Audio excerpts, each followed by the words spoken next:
Хочу начать с проповедь. Сегодня наша проповедь будет о Вознесении. Bu günləri bizim mövzumuz İsa Məsihin göyə qaldırılması haqqındadır. Да, не о воскресении, Bu dirilmə haqqında deyil, но о Вознесении. göyə qaldırılma haqqındadır. Да, разные термины, Fərqli terminlərdir, sözlərdir. но часто они используют взаимозаменяемо. Çox vaxt imanlılar səhvən onları bir-birini əvəz edən sözlər kimi istifadə edirlər. Хочу начать с одной истории. İstəyirəm bir hekayədən başlayım. Наверное, вы не знаете этого человека. Oo, Знаете, нет? Нет, не знаете. Emilə oxşayır. Его зовут Эммануил Сведенборг. Onun adı Emanuel Swedenborg. Еще его другое название, то есть другой, как сказать, никнейм, да, у него такой небесный турист. Onun ikinci bir ləqəbi belə deyək, səmavi turistdir. Он жил в 18 веке, O 18-ci əsrdə yaşamışdı. был гениальным изобретателем, Dahi ixtiraçı idi, ученым, tədqiqatçı, elm adamı idi. да, и в возрасте 55 лет он вдруг заявил, что 55 yaşında isə belə bir bəyanat verdi ki, он уже в течение 27 лет возносится в небо и возвращается как бы постоянно. 27 ildir ki, mən göyə gedib gəlirəm. Да, говорит, я был там в аду, был в rаю, был. Cənnətdə olmuşam, cəhənnəmdə olmuşam, bilgəhdə olmuşam. И все это видел я как бы. Hər şey görmüşəm. И что он рассказал? Nə dedi orada? Он сказал, что он там встречался с Моисеем, с Лютером. O deyir də mən Musa ilə görüşmüşəm, Luther qardaşla görüşmüşəm. Да, написал книги об этом. Hətta kitablar yazdı orada. Да, он говорил, что там в раю все живут как мы, вот в домах, в квартирах все O живут. deyir ki, orada hamısı bizim kimi evlərdə yaşayır. O hələ öz evi var.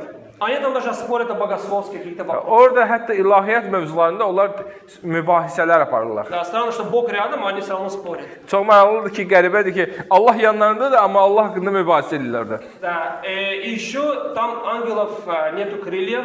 Və oradadır ki, mələklərin qanadları yoxdur. Bu mənə çox məyus edir. Да, маленького роста они. Mələklər balaca boydular И их одежда və onların geyimləri меняется от их настроения. onların əhval-ruhiyyəsinə görə dəyişir. Bu necə göbələk giymişdi. Да, интересно очень, да, интересные вещи.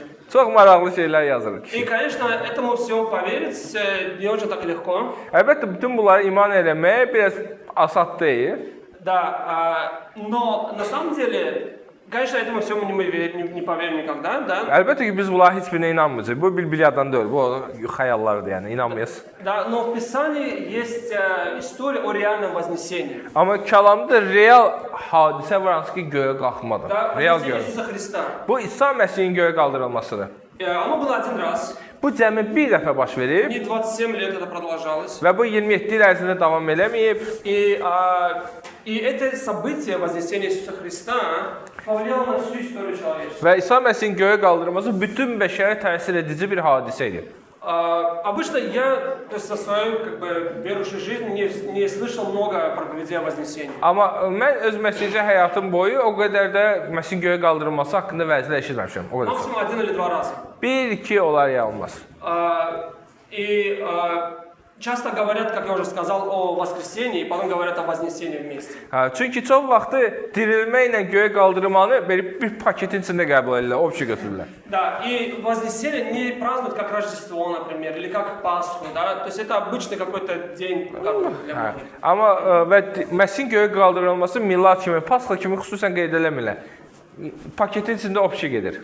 Да, но мы сегодня будем говорить об этом великом дне, и это будет последняя из наших пасхальных проповедей. Və bu vəz, biz bugün bu vəz haqqında danışacağıq, İsa Məsihin göyə qaldırılması və Pasxa ayının sonuncu vəzi olacaq. Да, и мы попробуем рассмотреть это событие с глобальной точки зрения и с личной точки зрения. Və biz bunu biraz qlobal şəkildə baxacağıq bu hadisəyə, qlobal təsir və şəxsi təsirinə baxacağıq. Господь всегда так работает. Он работает на глобальном уровне, со всем человечеством, и на личном с каждым из человеков. Və Allah burada həm hər zaman ümumiyyətlə həm qlobal şəkildə, beynəlxalq şəkildə iştirak edir, həm də fərdi şəkildə. И особенно мы будем касаться того момента, когда как Бог касается именно верующих, которым много лет в вере, но достигли такого момента, когда они перестали как бы ощущать Бога. İşiniz var. То есть мы можем касаться того момента, когда верующий живет в Боге много лет. Biz bu məqama toxunduq ki, nə zaman imanlar uzun illərdir imanlı adlanırlar, amma Rəbblə münasibətləri böhran vəziyyətindədir. И вы можете удивиться, как с этим связано ваше вознесение. Və bu sizə sual yarana bilər ki, bunun göyə qaldırmaya nə aidiyyəti ola bilər? Да, это sложная задача, но попробуем Bu разобраться. çətin bir tapşırıqdır qarşımızda, amma biz çalışacağıq onun öhdəsindən birlikdə gələk. Давайте прочитаем этот отрывок из Писания. Gəlin bu mətni bir yerdə müqəddəs kitabdan oxuyaq. Будет? Деяния 1 глава 4:12. Həvalilər işlər 4-cü fəsil. 1-ci fəsil 4-dən 12-yə kimi. И собрав их, то есть Иисус собрал их после своего воскресения, повелел им: не отлучайтесь из Иерусалима, но ждите обещанного от Отца, о чем вы слышали от меня. Ибо Иоанн крестил водою, а вы через несколько дней после сего будете крещены в Духу Святым. Посему они, сойдя, спрашивали его, говоря: не сие ли время, Господи, восставляешь царство Израиля? Он же сказал им: не ваше дело знать времена и сроки, которые Отец положил в своей власти. Но вы примете силу, когда сойдет на вас Дух Святой, и будете мне свидетелями в Иерусалиме, и во всей Иудее, и Самарии, и даже на крае земли. Сказав сие, он поднялся в глазах их, и облако взяло его из вида их.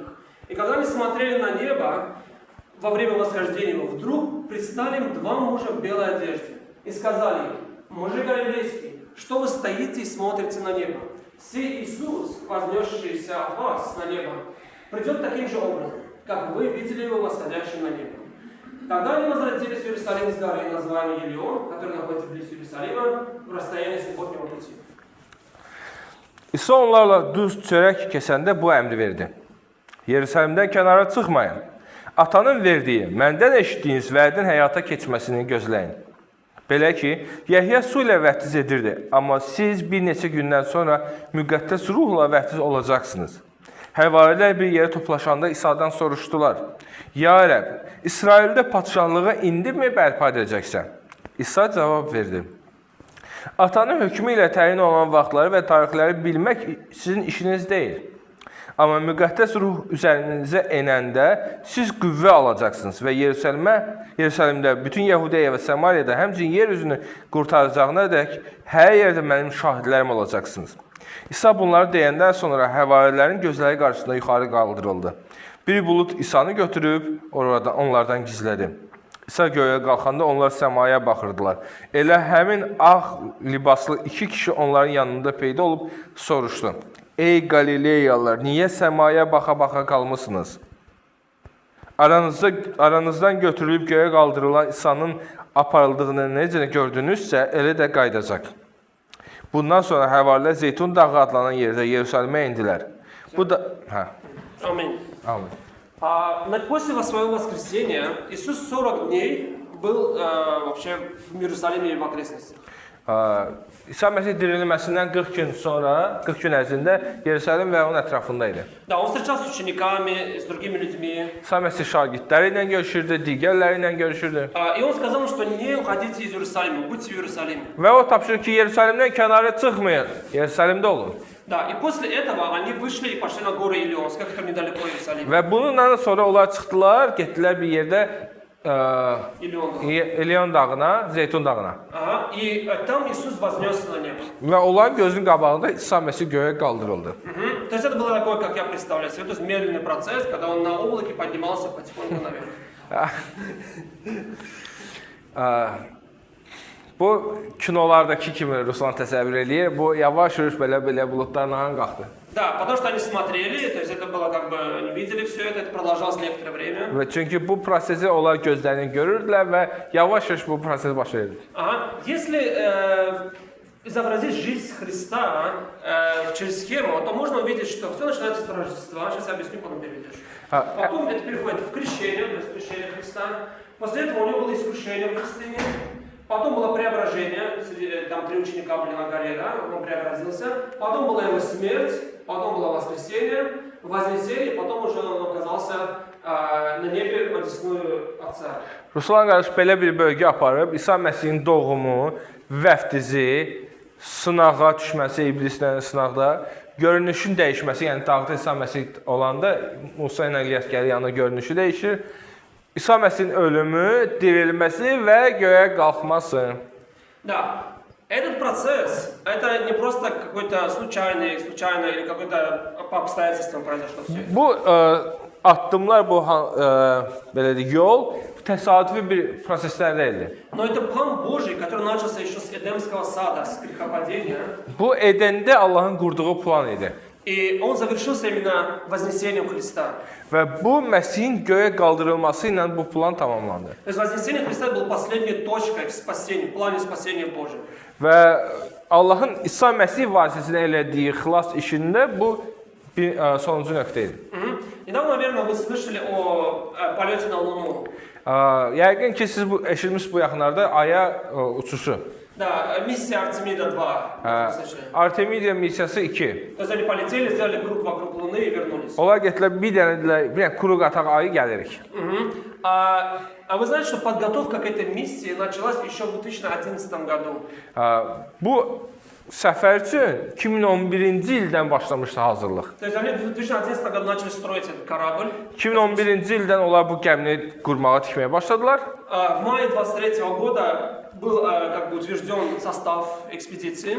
Какого da? В 23 году. 23-cü ildə bu ekipaj üzvləri seçildilər, təyin olundular. И в 26 году они полетели. Və 26-cı ildə isə bunlar uçdular. То есть, чтобы полететь на Луну, вся подготовка заняла больше 15 лет. Yəni bir dənə aya uçmaq üçün təxminən 15 il hazırlıq gördülər. Еще не говорят всех этих как бы разработках и научных исследованиях до этого, то, что было. Amma ona qədər ki, nə qədər hazırlıqlar getmişdi 2011-ə qədər, elmi tədqiqatlar, hazırlıqlar, bunlar heç ümumiyyətlə nəzərə alınmır. То есть, если полет на Луну занимает столько времени, то что говорить о плане спасения всего человечества? Əgər bu bir dənə aya gedib kuru qatıb gəlməyə bu qədər proseslər, vaxt, hazırlıq tələb etsə, təsəvvür bəşəriyyətin xilası üçün nə qədər bir planlaşdırma lazım idi. И вознесение именно доказывает, что этот план был успешен, план Божий. Və göyə qaldırılma göstərir ki, Allahın bu planı uğurla tamamlandı. То есть Иисус пришел на эту землю, прожил как человек. İsa Məsih gəldi, yer üzrə insan kimi yaşadı. Умер на кресте. Çarmıqda öldü. И через это он взял проклятие греха на себя. Və bunun vasitəsilə günahın lənətini üzərinə götürdü. Потому что написано, что всякий, кто на кресте, на древе, он проклят. Çünki yazılmış ki, ağızdan asılan hər kəs lənətlidir. И он взял это проклятие, и когда он вознесся, это означает, что Бог принял эту жертву от него. Və o göyə qaldırılanda bu o deməkdir ki, Allah onu qəbul etdi, onun qurbanını qəbul etdi. Да, если бы Бог не принял, он сказал бы: Иисус, подожди, как бы еще ты не готов, надо еще пройти некоторые моменты. Və əgər İsa Məsih göyə qaldırılmasa, bu o deməkdir ki, Allah hələ deyir ona ki, hələ hər şey tamamlanmayıb. Да, и это была точкой. Amma bu nöqtə idi. И через это через нашу веру, мы также можем получать это спасение, прощение. Və buna iman vasitəsilə biz də xilası, bağışlamanı əldə edirik. Да, мы еще будем говорить о важности воскресения, но давайте сейчас коснемся немного личностного момента в этой истории. Gəlin, burada biz dirilmə haqqını, Вознесение.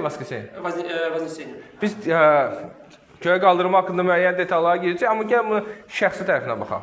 Давайте еще раз вернемся на 9-11 стихи, вкратце посмотрим. Gəlin 9-11-ci ayələrə baxaq. Да, сказав сие, он поднялся в глазах, и облако взяло его из вида их. И когда они смотрели на небо во время восхождения его, вдруг пристали два мужа в белой одежде, то есть ангелы, и сказали ему: мужи галилейские, что вы стоите и смотрите на небо? Var da orada, hə? İsa bunları deyəndən sonra həvarilərin gözləri qarşısında yuxarı qaldırıldı. Bir bulud İsanı götürüb onlardan gizlədi. İsa göyə qalxanda onlar səmaya baxırdılar. Elə həmin ağ libaslı iki kişi onların yanında peyda olub soruşdu: Ey Qalileyalılar, niyə səmaya baxa-baxa qalmısınız? Давайте просто представим этот момент. Gəlin bu məqamı təsəvvür edək. Да, Иисус вознесся, İsa Məsih göyə qaldırıldı. все стоят, ученики стоят, смотрят. Şagirdlər yanına belə baxırlar. Да, как бы Иисус буквально минуту назад был с ними. Bir neçə dəqiqə öncə İsa Məsih onların yanbayan idi. Он их учил, Onları öyrədirdi. но сейчас его нет. İndi hop, yoxdur. Да, то есть это момент, то есть они видели какое-то облако, да, которое забрало Христа. Onlar bir bulud gördülər ki, hansı ki İsanı götürüb apardı. И что меня больше всего как бы удивляет в этом моменте, что они как бы стояли и просто смотрели. Və mənə nə maraqlı gəlir burada, onlar sadəcə dayanıb baxırlar. Да, то есть они, у них была как бы шокированная история, они не знали, что делать. Onlar şokda idilər və bilmirdilər nə etsinlər. Burada yer var Natiq, buyur. Да, но на самом деле в этом моменте было фундаментальное изменение их внутреннего состояния. Amma burada onların fundamental olaraq daxili vəziyyətləri dəyişirdi. Потому что в этот момент менялась привычная форма поклонения Богу. Çünki bundan etibarən onların vərdiş etdiyi Allaha ibadət növü dəyişirdi. Потому что раньше Христос был с ними рядом. Он учил их, Он ходил вместе с ними, Он даже, не знаю, там, помогал им в чем-то, да? Çünki buna qədər İsa Məsih onlarla idi, onlara öyrədirdi. Yəni münasibət var, yedizdir, içizdir, qayğılarına qalırdı. İsa daima onlarla idi. Да, я думаю, даже некоторые думали, что, возможно, это просто была какая-то демонстрация, шутка, он еще вернется. Bəlkə də olar, bu zarafatdır. Yəni ola bilməz ki, İsa belə çıxsın getsin. Но каждый из них понимал, что этот момент переход на следующий уровень. Amma bu məqamı o idi ki, onlar artıq Allahla münasibətdə digər bir səviyyəyə keçirlər. И когда верующий сталкивается с таким моментом, моментом кризиса, Nə zaman ki, imanlı böhran vəziyyətinə üzləşir, у нас тоже появляется много вопросов. bizdə çoxlu suallar yaranır. Почему, Господь, где ты? Hardasan ya Rəbb? Почему я тебя Niyə? не чувствую? Niyə mən səni hiss eləmirəm? Да, часто вот именно верующие, они вот именно сразу связывают знание Бога с чувствами. Çünki çox vaxt imanlılar Allahla münasibəti hisslərlə ölçürlər. Но в этот момент важно понимать, что Бог не оставил тебя. Amma başa düşmək lazımdır ki, Allah bu vaxtı səni tərk eləməyib. Да, возможно, Он в этом моменте хочет перевеститься на более глубокий уровень. Bəlkə Allah istəyir ki, sənin daha dərin bir münasibətə keçsin И burada. это произошло именно с учениками. Bu şagirdlərlə baş vermişdi. Но почему Он именно ушел? Почему Он их оставил? Niyə Məsih onları tərk elədi? Давайте вкратце рассмотрим 4 важных момента, почему Христос вознесся и как это лично влияло на них. Gəlin baxaq, niyə Məsih göyə çəkildi və bu onlara şəxsən necə təsir edirdi? 4 məqam. Первое. Вознесение разрушает старое основание веры. Göyə qaldırılma imanın köhnə təməlini məhv edir. Ага. Если раньше их вера была очевидная, то есть они видели Христа и они верили в Него, Əgər onlar əvvəlcə İsanı gözü ilə görüb ona iman edirlərsə, то сейчас мы видим уже, что вера их трансформируется. amma burada gör ki, onların imanı transformasiyaya uğrayır. Dəyişikliyə uğrayır. Когда все хорошо в моей жизни, когда я чувствую Бога, когда я прославляю Бога и вижу, как Бог работает в моей жизни, я чувствую, что Бог со мной. Məsələn, mən bəzən olur ki, görəm öz həyatımda, Rəbb işləyir, hiss edirəm onu, duyuram onu, yaşayıram onu. Но проблема в том, что такая вера, она не выдерживает кризиса. Amma belə iman həmişə böhrana dözmür. Да, что происходит в твоей жизни, когда в твоей жизни происходит какая-то проблема, какой-то кризис? Nə baş verir sənin imanınla, sənin həyatında böhran olanda, krizis olanda, çətinlik olanda? Твоя вера начинает шататься. Sənin imanın başlayır yellənməyə. Ты начинаешь искать уже объяснение всего этого. Və sən çalışırsan ki, hər şeyə burada cavab tapasan. И главный здесь вопрос, который нам нужно задать себе.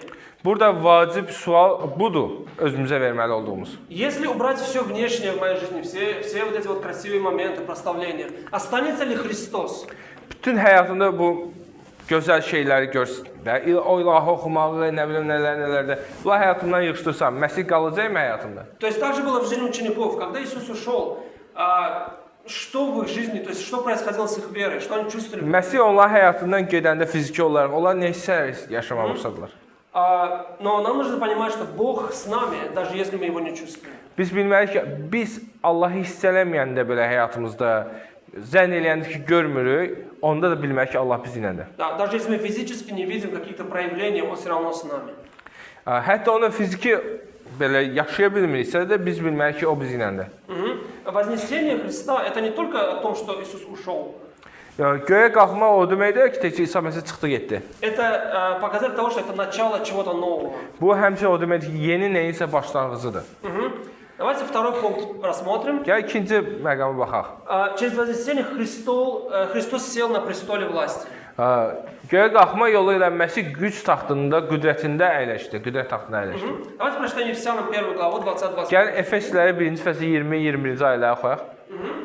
Которую, силой, которую Он воздействовал во Христе, воскресив Его из мертвых и посадив одесную себя на небесах, превыше всякого начальства и власти, и силы, и господства, и всякого имени, именуемого не только в всем веке, но и в будущем. Allah bu qüdrətlə Məsihdə elə fəaliyyət göstərdi ki, onu ölülər arasından dirilib, səmada öz sağında oturtdu və hər başçı, hakim, qüvvə və ağadan, yalnız bu dövrdə deyil, gələcək dövrdə də çəkiləcək hər addan onu çox yüksəltdi. Здесь мы видим, что Христос не просто вознесся и куда-то исчез. Biz bilirik ki, İsa Məsih göyə qalıb sadəcə yoxa çıxmadı. Он сел на троне. O taxtına əyləşdi. Он сел в одесную Отца. O Allahın sağında əyləşdi. И у него была позиция полной власти над всем. O elə bir mövqe götürdü ki, hər şey ona tabi oldu, hər şey onun ixtiyarında oldu. Когда человек попадает в кризис, обычно главная проблема бывает в том, что он теряет контроль. İnsanlar krizə düşəndə o birinci problem o olur ki, insan idarə etdiyi hər şeyi itirir, kontrol itirir. Да, люди любят контроль. Hə, insanlar kontrol etməyi sevirlər. Чтобы все в их жизни было все хорошо, чтобы я все мог как бы контролировать. Onlar istəyirlər ki, hər şey olan istədiyi kimi olan nəzarəti altında olsun. Но когда случается кризис, Amma böhran olanda insan həyatında, çətin vəziyyətlər olanda, да, не можешь ничего же с этим сделать, sən görəndə ki, sən düşdüyün vəziyyətdən heç nə eləyə bilmirsən, тогда человек начинает сомневаться в Боге, insan başlayır Allaha şübhə eləməyə, сомневаться в себе. özünə şübhə eləməyə. Да, но в этот момент нам необходимо понимать, что Христос, Он находится на троне, Он властный. Amma bu vaxtlarda bilmək ki, İsa Məsih göyə qalxıb ki, orada padşahlıq etsin, taxtında əyləşsin. Он управляет твоей жизнью. O sənin həyatını idarə edir. Это как полет в самолете. Bu təyyarədə uçuşa bənzəyir. То есть, когда мы летим, бывает момент турбулентности, да, когда все трясется. Bu turbulent vəziyyətdə olur, çalxalanan vəziyyət olur. И многие люди паникуют, а в том числе, что происходит. Сейчас что-то не то происходит, да, здесь. Hə, və bəzən biz fikirləşirik ki, hə, nəsə baş verir də, adam indi bu da gələcəksə təyyarədən yerə. Да, но необходимо понимать, что пилот на своем месте. Amma biz bilməliyik ki, pilot öz yerində əyləşib. Да, он держит управление. O idarə etməni əlində saxlayıb hələ də. Также Господь в нашей жизни. Eləcə də İsa Məsih bizim həyatımızda. Да, когда мы не чувствуем эти вот эмоций, да, когда мы не понимаем, что происходит. Biz emosiyanı o yaşayanda hansı ki başa düşür ki, nəsə baş verir, nəsə pis şey baş verir həyatımda. Да, тебе нужно сказать себе, что Господь все равно контролирует это. Sən özünə deməlisən ki, yenə də Allah hər şeyi nəzarətində saxlayıb. И это помогает стабилизации вот это сердца. Və bu ürəyi stabilləşdirir bu cür. Третье. Üçüncü. Через вознесение Христос стал нашим ходатаем. Göyə qalxma yolu ilə Məsih bizim vəsatətçimiz oldu. Если мы говорили на втором пункте, что когда мы теряем контроль, мы начинаем паниковать. Biz deyəndə ki, ikinci punktda biz çətinliyə düşəndə panikaya düşürük. То во втором этапе обычно люди говорят, что со мной что-то не так. İkinci etapda insanlar deyir ki, mənimlə nəsə düz getmir. Да, человек начинает говорить, что я как-то остыл. İnsan deyir ki, mən nəsə soymuşam. Я стал хуже. Mən daha betər olmuşam. Я не такой хороший верующий. Mən o qədər yaxşı imanlı deyiləm. И здесь появляется стыд внутри. Və burada insan daxilində utanc yaranır. Да, не такой громкий, но такой постоянный стыд, который постоянно тебя в твоей голове начинает тебе подсказывать. Və sən bu utancı daim özündə yanaşırsan, özünə deyirsən ki, mən yaxşı deyiləm, mən pisəm, Я недостоин. mən layiq deyiləm. И человек начинает отдаляться от Бога. Və bu fikirlər insan yavaş-yavaş Allahdan uzaqlaşmağa başlayır. И он говорит, что как я могу прийти к Богу в таком состоянии? İnsan deyir ki, mən bu iyrənc günahlı vəziyyətdə necə Allaha yaxınlaşa bilərəm? И вот здесь именно вознесение открывает ту реальность, которую нам нужно понимать. Və bu məqamda Məsihin göyə qalxması bizim üçün xüsusi bir mənzərə açır. Потому что Господь, Он сделал это не дожидаясь то, что мы станем совершенными какими-то. Allah bunu bizim üçün etdi, o nə zaman ki gözləməyərək ki biz kamil olacağıq. А именно в нашем текущем состоянии. Bizim mövcud cari vəziyyətimizdə. Да, не потому что я готов, не потому что люди все были готовы, но потому что Христос, Он знает, когда это нужно сделать. Ona görə yox ki biz hazır olanda, Allah öz bildiyi vaxtda. Да, и в такие моменты, если практически просто подумать, что можно сделать? Belə vaxtlarda praktik olan nə düşünmək olar? Нам необходимо приходить к Богу. Bizə sadəcə Allaha gəlmək lazımdır. Да, такие, какие мы есть. Olduğumuz kimi gəlmək lazımdır. Обычно об этом часто говорят, Bu haqda hər zaman danışırıq. но часто люди именно этого не делают. Çox vaxtda da insanlar desələr də eləmirlər özləri bunu. Да, можно прийти к Богу и сказать, что Господь, я не собран вообще. Sən gəlsən Allaha deyirsən ki, yəni mən Bərbad gündəyəm. Да, я не горю служением. Mən yanmıram xidmətlə, mən içim yanmır ümumiyyətlə. Я не понимаю, что происходит в моей жизни. Mən anlamıram içimdə nə baş verir. Но я прихожу к тебе. Amma mən gəlirəm yanına. И вот это вот зрелая вера. Bu yetkin imandır. И четвертый пункт. Dördüncü maddə. Через вознесение Христос послал Духа Святого. Göyə qalxma ilə, yolu ilə Məsih bizə müqəddəs ruhu göndərdi. В Иоанне 16:7 написано, что Yəhya 16:7-də yazılıb ki,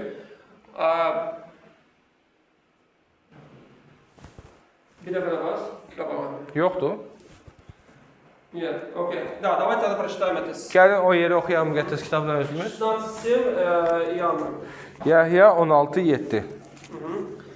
Но истину говорю вам, лучше для вас, это Иисус говорит, чтобы я пошел, ибо если я не пойду, утешитель не придет к вам. А если пойду, то пошлю его к вам. Bununla belə mən sizə həqiqəti söyləyirəm. Mənim getməyim sizin xeyrinizədir. Çünki getməsəm vəsatətçi yanınıza gəlməz. Amma getsəm onu sizə göndərəcəyəm. И здесь очень важный момент. Burada çox vacib bir məqam var. Ученики думали, что Христос физически не с ними, то значит у них прекращается вся связь, все отношения с ним. Şagirdlər düşündülər ki, İsa Məsih fiziki onların yanından getsə, onlarla tam ünsiyyət itir. Но представьте такое отношение, что если бы Христос действительно не вознесся, Təsəvvür edin bir vəziyyət ki, İsa Məsih göyə qalxmayıb, то всем нам, чтобы встретиться со Христом, нужно было ехать куда-то, bizə İsa Məsihlə görüşmək üçün gələk hamımız gedəcəyik ziyarətgaha. да, записываться на прием, Onun qəbuluna düşməliydik, да, онлайн там очередь занимать. onlayn növbə götürməliydik. Но Христос поднялся Amma İsa Məsih göyə qalxdı, и послал Духа, müqəddəs ruh göndərdi. чтобы этот Дух жил уже в нас. O müqəddəs ruh bizdə yaşasın То deyə. есть без вознесения этого не было. Göyə qaldırılma olmasa, bu hadisə baş verməyəcək. То есть Иисус этим показал, что расстояние, оно не определяет отношения. Да. Məsafə, İsa Məsih bu ilə göstərir. Məsafə münasibəti təyin eləməməlidir. Проблема в том, что мы часто всегда хотим видеть Христа, мы хотим быть рядом с Ним всегда. Problem deyil bu.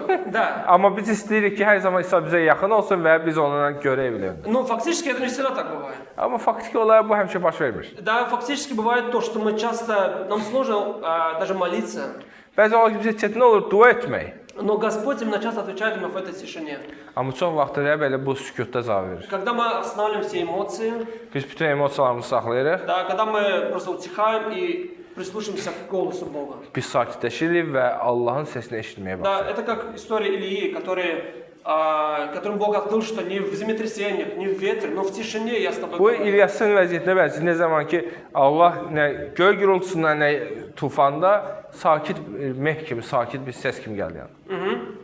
Если мы просто подытожим все, что мы говорили в этих 4 пунктах. Və burada danışdıqlarımızı bütün xülasə eləsək, Да, мы можем быть уверены в отношении, можем быть уверены в отношении, потому что Христос царствует, Он сел на престоле власти. biz əmin olmalıyıq ki, bu bizə arxayınlıq verməlidir ki, Məsih qüdrət taxtında əyləşib. То, что Христос стал нашим ходатаем, Məsih bizim vəsatətçimizdir. то есть Он перед Богом отвечает за нас, говорит. Yəni Məsih ata olan huzurunda bizə görə vəsatət eləyir. И через это Христос послал нам Святого Духа. Və bunun vasitəsilə İsa Məsih müqəddəs ruhu bizə göndərdi. Да, но это все какая красивая теория. Bu hamısı gözəl teoriyaya bənzəyir, nəzəriyyəyə bənzəyir. Да, слава Богу, что Господь это сделал. Şükür Allah ki, Rəbb bunu eləyib. Но что на практике? Какие шаги я могу сделать, чтобы это все практиковать и применять в своей жизни? Hansı addımları eləyə bilərəm ki, mən bunu həyatımda tətbiq edeyim? Цель Бога привести человека в более глубокое состояние.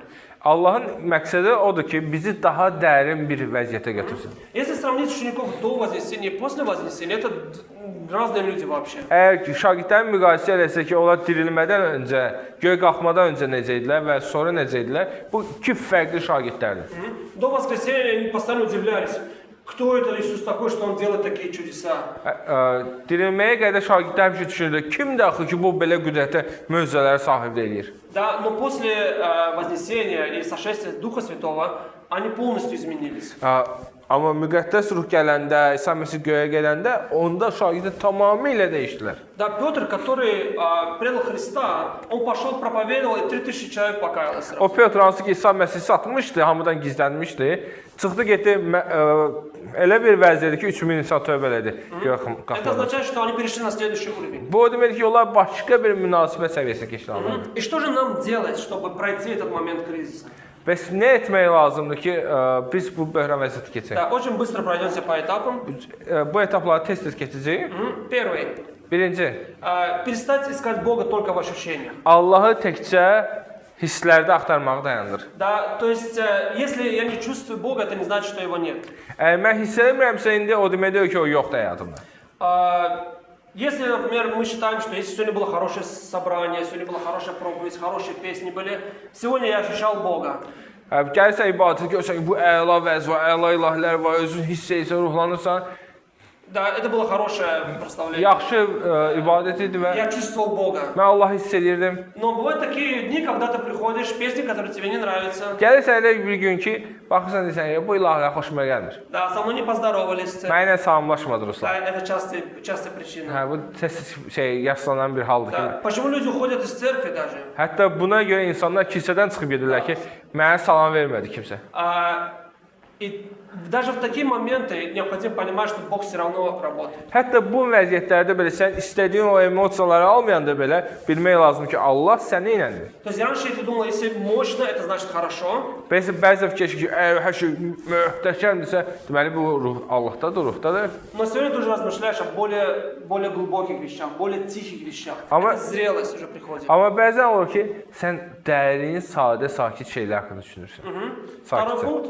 İkinci, Ты учишься приходить с Богом в реальном состоянии. sən rəhbər real vəziyyətdə gəlməyi öyrənirsən. Да, твоя молитва начинает меняться. Sən duan dəyişir Она становится настоящей. və o dua həqiqi olmağa başlayır. То есть это не просто каждый день, когда у тебя проблемы, ты говоришь, Господь, спасибо за прекрасный день. Və sənin problemin olanda sən yalandan prosta din xətrinə demirsən ki, ya şükür Allah sənə əla bir gün idi. Reallığı dana-dana. Да, vесь день был полностью катастрофа, но ты говоришь, спасибо тебе, Господь, за прекрасный день. Çox mındar bir gün yaşamısan, hər şey burnundan gəlib sənin və sən də yalandan özü 200 ay super idi hər şey. Да, но реальное состояние, это когда мы приходим к Богу и говорим то, что мы чувствуем и ощущаем. Amma real münasibət ki, sən Rəbbin yanına gəlsən və hər şey olduğu kimi deyirsən Allaha. Да, это уже не какие-то идеальные молитвы. Bu ideal dualar deyil. Да, но это уже про отношения. Bu münasibətdir. Следующее. Növbəti, Ты начинаешь жить не из контроля, а из доверия. sən nəzarətdən deyil, etibardan yaşamağa başlayırsan. Здесь происходит переход. Burada keçid başlayır. Даже если я сейчас не чувствую Бога, если не понимаю, что происходит вообще, все равно Бог работает. Bu o deməkdir ki, mən nəsə baş vermirsə belə həyatımda, yenə də qəbul edirəm ki, Allah fəaliyyətdədir. Это уже про доверие Богу. Bu Allaha etibar haqqındadır. Да, все люди хотят, чтобы в их жизни был какой-то экшен, да, вот. Bütün insanlar istəyir ki, həyatlarında daima təravətli fəaliyyət olsun, aktiv action olsun. Да, но все равно Бог часто просто вводит нас и говорит, что тебе нужно побыть в тишине. Amma bəzələr bizi kənarlaşdırır və deyir ki, sən sadəcə sükutda oturmalısan. Да, но в этих моментах главное не отходить от Бога. Bu məqamlarda vacib olandır ki, sən Allahdan uzaqlaşmayasan. Можно отойти от людей на некоторое время, İnsanlardan uzaqlaşa bilərsən, но не от Бога. amma Allahdan heç də uzaqlaşma. Необходимо все равно приходить к Нему. Vacibdir ki, həmişə onun yanına gələsən. И последнее. Və sonuncu, Твоя вера становится глубже, а не громче. imanın daha səsli yox, daha dərin olur. То есть твоя вера становится более устойчивой. Sənin imanın daha köklü əsaslı olur. Да, не более эмоциональной, но более устойчивой. Emosional yox, təməlli, möhkəm olur, sarsılmaz olur. Да, зрелость это не то, когда ты больше чувствуешь, а когда ты менее раскачиваешься, как бы ты более устойчив. İman o deməkdir, Вера не то, когда ты sильнее чувствуешь. Hə. İman odur ki, sən nə zaman çoxlu hiss eləyirsən. Amma yetkinlik odur ki, nə zaman ki sən az yırğalanırsan. Более стабильным становится. Daha çox stabil ol qalmağa başlayırsan.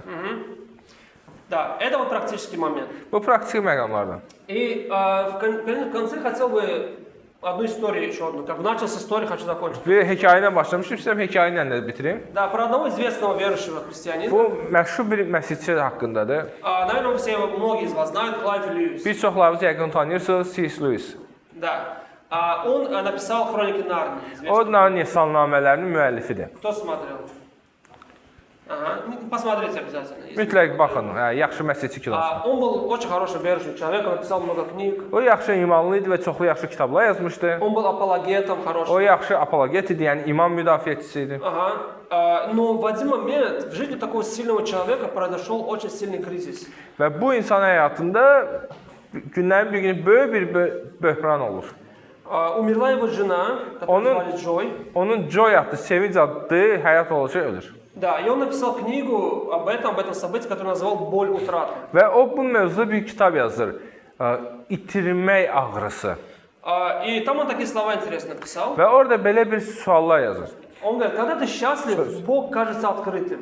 Sən nə zaman ki xoşbəxtsən, sənə elə gəlir ki Allah daha açıqdır. Но когда ты в отчаянии, он словно закрывает дверь. Nə zaman ki sən məyusluqlasan, sanki o qapını bağlayıb sənə. Ты стучишь, Sən qapını döyürsən, но слышишь тишину. amma sakitlik eşidirsən, cavabsız qalırsan. Да, интересно то, что это слова не какого-то неверующего человека. Bu imansız bir insanın duası deyil. Это верующий, сильный служитель, который привел к Богу тысячи людей, наверное. До sих por. Да, до сих пор даже приводит. Bu insan elə adi bir iman deyil. O ölməmişdən qabaq yüzlərlə, minlərlə insan iman edirdi onun vasitəsilə. Və günü bu gün necə ölüb, amma hələ də onun kitablarını oxuyub iman edənlər var. Да, даже в этой книге он задает такой, как бы, дерзкий даже вопрос. Где Бог? Və o kitablarında belə bir cəsarətli suallar verir. Ay Allah, hardasan? Да, я иду к тебе, Господь, но ты закрываешь дверь. Mən sənə tərəf gedirəm, amma sən qapını bağlayırsan üzümə. Да, я возвращаюсь опять, и опять дверь закрыта. Mən sənin yanıma gəlim, yenə də qapı bağlıdır. И интересно то, что он как бы не остановился в этом моменте. Amma çox vacib budur ki, o həyatının bu məqamında dayanmadı. Да, он начал молиться, думать, работать, писать. O başladı dua eləməyə, yazmağa, kəlam oxumağa, işləməyə. Да, и в конце книги очень интересную фразу он говорит. Və kitabın sonunda o belə bir fraza deyir. Он сказал, что Бог это не просто, я понял, что Бог это не просто объект моих ощущений.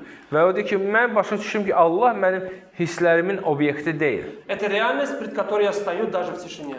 Bu həmin reallıqdır, hansı ki, mən huzurunda, hətta o danışmayan, sükut dövrü olanda da qalıram. Да, давайте на секунду вернемся к ученикам опять же. Gəlin yenidən şagirdlərə qaydaq. Да, которые стояли и смотрели на них. Hansılar ki, dayanıblar, sadəcə göyə baxırlar, ağızları açıq göyə baxırlar. Да, если они, наверное, думали, что их жизнь закончится на этом. Onlar bəlkə fikirləşirlər ki, İsa getdi, həyatımız bu ilə bitdi. Да, но если посмотреть то, что происходило на небе, Amma göydə nə baş verir həmin vaxtı? Христос не исчез куда-то. Məsih göydə yoxa çıxmamışdı arası. Он сел на престол. O qüdrət taxtına əyləşdi. Он стал нашим ходатаем. O bizim vəsatətçimiz oldu. Он послал Духа Святого O нам. müqəddəs ruhu göndərdi bizim üçün. И это уже другой уровень отношений. Bu isə yeni bir münasibət dövrü başlar. Вознесение это не расстояние между тобой и Христом. Göyə qaldırma Məsihlə sənin arandakı məsafə deyil. Это основание, Bu təməldir. которое остается, когда все остальное исчезает. Bu təməldir, hansı ki, hər şey həyatında itəndə yeganə qalan şey olur. Аминь. Amin. Вот так. Опять же, эта тема большая. Əlbəttə ki, bu mövzu böyükdür. Можно много говорить. Çox danışa bilərik. Да, но я считаю, что как бы, нам нужно больше говорить о таких темах. Bizə lazım bu mövzuları çox danışaq. Потому что часто люди верующие находятся в кризисе. Çünki çox vaxt imanlılar böyük böhranda yaşayırlar, çətinlikdə yaşayırlar. Живут так, да, продолжают жить. Как вот Саид сегодня говорил про пастыря, который говорил, что мне нужно больше служить, мне нужно больше делать. Bu bir vaxt danışırdıq, pastor hansı ki deyir ki, mən daha çox eləməliyəm, daha çox işlər görməliyəm. Да, но Бог призывает нас к более глубоким и осознанным отношениям. Amma Rəbb bizi şuurlu, dərin münasibətlərə çağırır, nəinki çox işlər görməyə. Sualı olan, kommentariyası olan...